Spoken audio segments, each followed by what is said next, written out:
Saludos amigos del consultorio, como siempre recuerde suscribirse a nuestro canal de YouTube, Mardelis Jusino TV.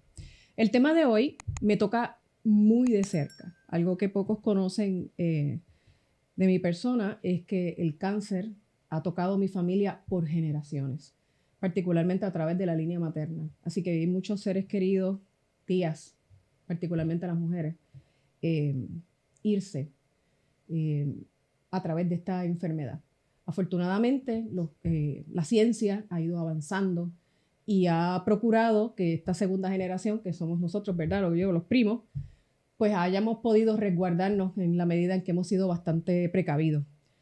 Y en ese sentido, pues para mí, escuchar noticias de avance sobre esta condición, pues es personalmente importante por la situación, ¿verdad?, que generación tras generación hemos vivido en nuestra familia. Y por eso se encuentra con nosotros el doctor José Carreras, quien es gerente de asuntos médicos de Johnson & Johnson. Y venimos a hablar de un avance significativo, ¿verdad? Y bien positivo para aquellas personas que lamentablemente, ¿verdad?, les ha tocado padecer de esta condición. Gracias por estar con nosotros. Gracias por la invitación. Hay un hito, algo importante que ustedes logran con el cáncer del pulmón en específico. Antes de hablar de estos medicamentos, me gustaría saber en qué etapa estamos en Puerto Rico, cuál es la prevalencia, porque eso le da mayor significado al producto que ustedes acaban de lanzar. Claro, mira, vamos a partir de lo que es las estadísticas nacionales. En Estados Unidos, el cáncer de pulmón es el segundo cáncer más diagnosticado y es la principal causa de muerte por cáncer en Estados Unidos y a nivel mundial. Cuando vamos a Puerto Rico, estamos hablando que es el tercero más diagnosticado, el tercer cáncer más diagnosticado entre hombres y mujeres. Varía un poco si separamos hombres y mujeres, pero overall es el tercero. Así que está entre los primeros diagnósticos de cáncer en nuestra isla. ¿Qué es lo que les aprueba a ustedes la FDA? Y hábleme sobre ese proceso. ¿Cuánto tiempo tomó llegar a este punto? Porque sabemos que por décadas las farmacéuticas han continuado haciendo investigaciones para avanzar en este proceso. Sí, pues después de varios años de estudio, obviamente, sabemos el tiempo que tarda una vez hay un descubrimiento de una molécula y logramos llevar esa molécula al mercado. El pasado 20 de agosto, la Administración de Drogas y Alimentos nos dio la aprobación de lo que es la primera combinación libre de quimioterapia para un tipo de cáncer de pulmón con unas mutaciones bien específicas. Son la combinación de Rybrevant con las CLUSE. Cuando habla libre de quimioterapia, es que en casos específicos, cada paciente es un universo, podrían recibir tratamiento sin tener que pasar por la quimioterapia y todo el mundo sabe lo duro que es. Necesario, pero tiene unos efectos terribles sobre el paciente. Sí, algo bien importante es, como tú dijiste, la ciencia ha avanzado y hoy día hay muchos tipos de cáncer que podemos tratar sin la necesidad de utilizar quimioterapia. Esto es entendiendo la biología del cáncer, entendiendo precisamente esas mutaciones que tiene el cáncer y desarrollando terapias específicas para esas mutaciones. Esto nos ha ayudado a dejar las quimioterapias, que son un poquito más generales y sabemos las implicaciones que tienen, un poco más tarde, ¿verdad?, en el plan de tratamiento de estos pacientes. Estos dos medicamentos, ¿cómo actúan juntos, ¿verdad? Porque no puede ser uno solo, tiene que ser los dos. En este caso, ¿verdad?, la idea es utilizar los dos. En el caso de Rybrevant ya se utilizaba para cáncer de pulmón y ya estaba aprobado para otra mutación específica. En este caso, las mutaciones que estamos hablando, que son las más comunes en este tipo de cáncer de pulmón, se decidió hacer una combinación porque se vio un beneficio mayor que lo que se está utilizando ahora mismo como primera línea.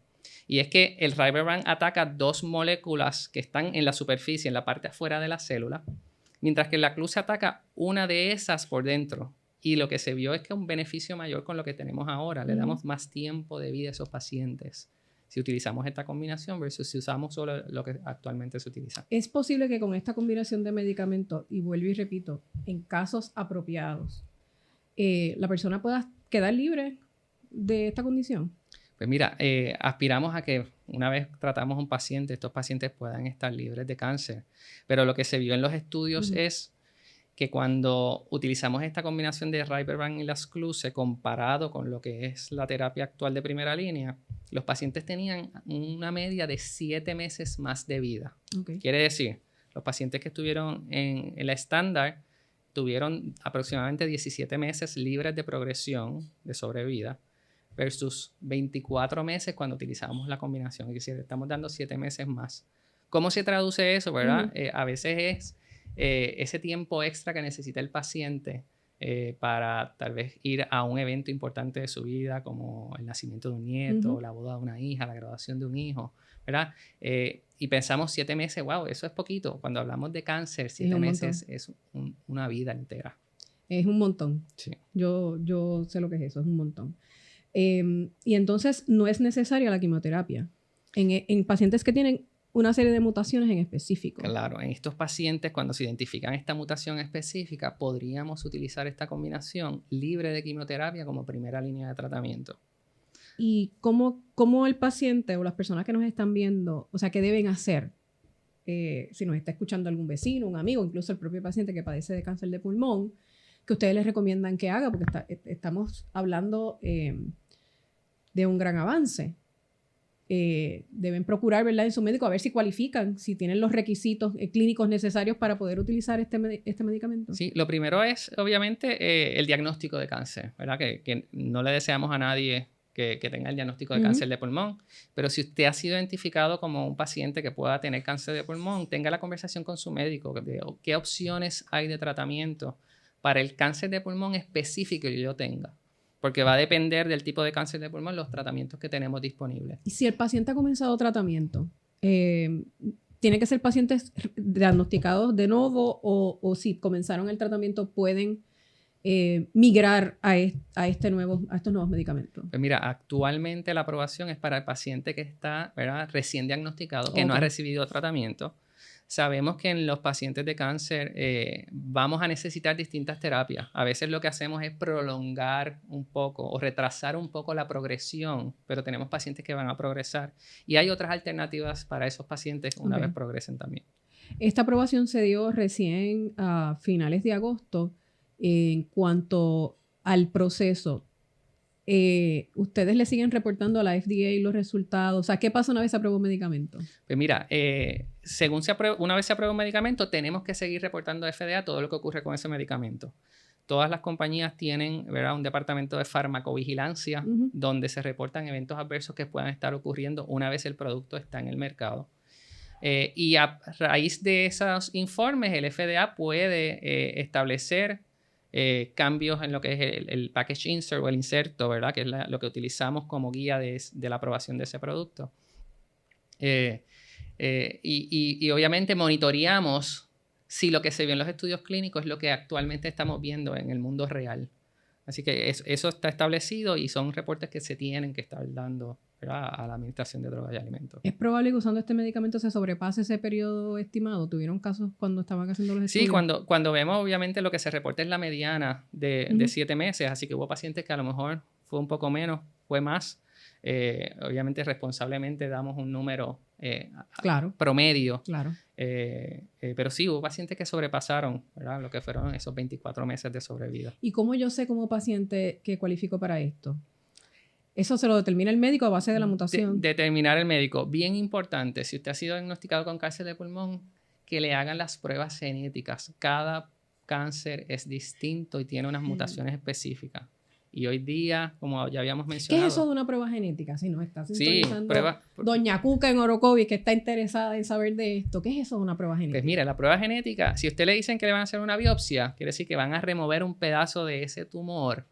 A ese tumor se le hace unas pruebas en laboratorio para definir si tiene mutaciones específicas, si ha habido cambios específicos dentro de esas células. Y si hay esos cambios, tenemos tratamientos específicos para distintas mutaciones. A lo mejor el producto 1 funciona para la mutación 1, pero el producto 2 funciona para la mutación 3. Así que es importante tener esa información, porque de lo contrario nos vamos a tener que ir con tal vez una quimioterapia, ¿verdad?, que es más generalizada y no necesariamente estamos atacando el tipo de cáncer de pulmón que tiene esa persona en particular. Esto se puede tornar en términos científicos en algo muy complejo, porque estamos hablando de mutaciones y cada ser humano es diferente. Sí, ya hablamos de un reto entonces enorme para los científicos, por para los científicos y para los médicos. Cantidad de mutaciones que pueden haber. Sí, y cada vez, ¿verdad? Llegamos a un punto donde lo que teníamos tal vez era 1 o 2 mutaciones, ya hoy hablamos de 7, 9 mutaciones y seguirán apareciendo mutaciones distintas en la medida que la ciencia va avanzando. O sea, que pueden estar ahí, pero no las hemos descubierto. Pero tal vez no las hemos descubierto. Okay. Lo bonito de esto, dentro de todo, es que nos permite entonces conocer más la biología de ese cáncer, de ese tumor, y tratar de hacer terapias que sean más específicas para cada uno. ¿Por qué ocurren esas mutaciones? ¿Se sabe por qué pasa eso en el cuerpo de una persona? Mira, son cambios y esto puede ser multifactorial, ¿verdad? A veces son mutaciones o cambios que ocurren en las células del mismo cáncer tratando de protegerse, ¿verdad? Para precisamente crear resistencia a los tratamientos que estamos utilizando. Así que buscan mutar, buscan cambiar de manera que ya ese tratamiento que estamos utilizando no sea funcional y tengamos que buscar otras alternativas. Otras pueden ser biología natural, ¿verdad? Nuestras células cambian, nosotros tenemos cambios a nivel de lo que es nuestra genética con el tiempo y según envejecemos, y lo mismo pasa entonces con esas células. ¿El tabaquismo tiene que ver con esto? Pues mira, importante el cigarrillo y todo lo que tenga que ver con tabaquismo, fumador de primera mano, de segunda mano, el vaping, ¿verdad? Son factores de riesgo definitivamente de lo que es cáncer de pulmón. Sin embargo, ¿se diría que es el principal?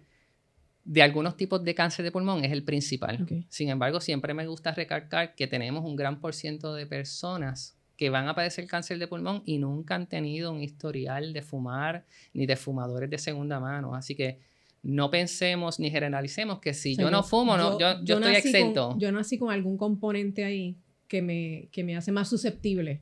Es correcto. Dentro de factores de riesgo está la parte genética, donde ya tenemos una predisposición a algunos tipos de cáncer. Tenemos exposición a otros agentes ambientales, como puede ser contaminación ambiental, agua. Sabemos que las personas que trabajaron en la construcción antes de los 80 se exponían a asbesto y hay una relación de asbesto con cáncer de pulmón. Porque ese particulado se queda ahí. Sí, ese particulado se queda ahí. Es correcto. Así que lo importante es identificar aquellos síntomas que puedan decir, mira, yo debería chequearme, yo debería evaluarme para ver que no haya nada. ¿Verdad? Y cuando hablamos de eso... Usualmente, cuando hablamos de cáncer en el pulmón, ¿es en uno, en los dos? Usualmente va a empezar en uno, ¿verdad? Pero pues se puede regar. Y eso... Puede metastizar. Sí, y eso es importante, gracias por la pregunta, porque muchos de los cánceres de pulmón se diagnostican cuando ya están metastizados. Porque los síntomas iniciales pueden ser bien generales. Entonces, tenemos, por ejemplo, pacientes que han empezado... Es una enfermedad un poco silenciosa, se va escondiendo por ahí. Es un poco silenciosa, a veces un poco difícil de incluso identificar por los profesionales de salud. Y hemos tenido pacientes, yo he escuchado historias de pacientes que empiezan con un dolor de hueso en cadera. Un dolor de hueso en cadera. Se verifican, hay una masa en la cadera, así que entendemos que hay un tumor de hueso, pero ese tumor es un tumor secundario de pulmón. Y eso es una metástasis de pulmón, el primario era de pulmón. No hay síntomas que nos den una bandera roja, un red flag, en cuanto a eso. Mira, sí los puede haber, pero la mayoría de los síntomas son bien generales. Un paciente que pueda estar presentando cansancio, un poquito de dificultad respiratoria, una tos crónica que no mejora o empeora.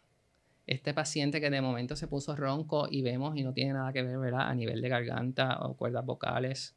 Esos son síntomas que se pueden explicar de tantas otras maneras que muchas veces pasan desapercibidos por el paciente o por el profesional de la salud. Sin embargo, hay otros que son de alerta. Por ejemplo, ya entonces tenemos un paciente con flema, con sangre, ¿verdad? Siempre que hay sangre. Pero cuando llegamos a ese nivel... Ya está un poquito más avanzado. Ya hay algo ahí un poco más desarrollado. Si el paciente de momento está perdiendo peso sin buscarlo, ¿verdad? No está en dieta, no está en tratamiento y de momento vemos que hay una pérdida de peso rápida, eso nos está diciendo que hay algo importante. Así que esos son unos síntomas un poco más generales, pero alarmantes en el sentido que hacen que el paciente busque atención médica y es una alarma para el profesional de la salud. Ahora tenemos estos pacientes, como mencioné, que entonces presentan síntomas más cuando ya hay metástasis. Puede ser, el paciente de momento empezó con unas convulsiones y es que ya hay una metástasis a nivel cerebral, o el dolor de hueso, o el paciente de momento se empieza a poner amarillo y es que ya hay envolvimiento o metástasis a nivel de hígado. Así que es importante, ¿verdad?, que esos síntomas generales que tal vez no nos prendan alarma. Yo siempre hablo de esa tos crónica. Usted no tenía esa tos, de momento desarrolla una tos crónica, no responde a tratamiento, no mejora, empeora. Pues debemos hacernos unos chequeos, ¿verdad? Y traer al médico la preocupación de esto no podrá ser algo como un cáncer de pulmón. ¿Hay pruebas de discernimiento que nos ayuden a prevenir esto? Pues mira, no hay pruebas de discernimiento específicas. Sí hay una población que se recomienda que se hagan unos chequeos. Me imagino que si usted fuma, claro, adicto al cigarrillo, porque se fuma todos los días, pues bueno. La Sociedad Americana contra el Cáncer recomienda que personas de entre 50 y 80 años que fumen y hayan tenido un historial de fumar mínimo un paquete diario por 20 años, esos son personas que deberíamos estar haciéndole no una plaquita de pecho, deberíamos estar haciendo incluso una tomografía de bajo grado anual para identificar. ¿Cuál es la diferencia entre la placa de pecho y la tomografía? Supongo que la segunda debe ser más. Sí, la tomografía vemos específica. Un poco más la estructura interna del pulmón, mientras que la radiografía realmente estamos viendo más la estructura ósea y se podría ver algo si es extremadamente grande. Mientras que en la tomografía podemos ver cosas pequeñas. Así que si usted está dentro de ese grupo que está en 50, 80 años, es fumador ya por más de 20 años, pues debería estar hablando con su médico sobre un discernimiento de cáncer de pulmón. Fuera de eso, no tenemos pruebas de laboratorio, no tenemos otras pruebas que podamos estar haciendo como para identificarlo de antes, ¿verdad?, como otros tipos de cáncer. Sí, aquí siempre recalcamos que todos los años la gente se haga como el tune-up de las 100,000 millas. Exacto, su chequeo anual. Que se chequeen, ¿verdad? Y hay un sinnúmero de cosas que a veces no son requeridas, pero los médicos, ¿verdad?, que ven los pacientes todos los días, dicen, pues mira, añade todas estas cosas. Entonces quería saber si había algo que uno pudiera hacer para identificarlo. ¿Y qué pasa con el vaping? Mira, el vaping, por mucho tiempo se pensó que esto era la solución a las personas que fumaban para que no tuviesen tanto riesgo, y lo que se ha visto es todo lo contrario. Estamos viendo personas mucho más jóvenes que mucho más rápido desarrollan afecciones pulmonares y cáncer de pulmón asociado al vaping. Cualquier tipo de vaping, porque ahora el cannabis está legalizado a nivel estatal. Todo tipo de vaping puede causar, ¿verdad?, este tipo de afecciones, porque son sustancias que no deberían estar en nuestros pulmones y estamos introduciendo a nuestros pulmones. Así que eso también es bien importante. De hecho, nosotros le exhortamos a que busquen un podcast específico sobre el vaping, que trabajamos con el Departamento de Salud. Aquellas mamás o papás que nos estén viendo, si usted es joven, preste oreja. Porque yo no creo que la gente tenga planes de morir rápido, ¿verdad? Queremos vivir mucho. Y eso es bien importante.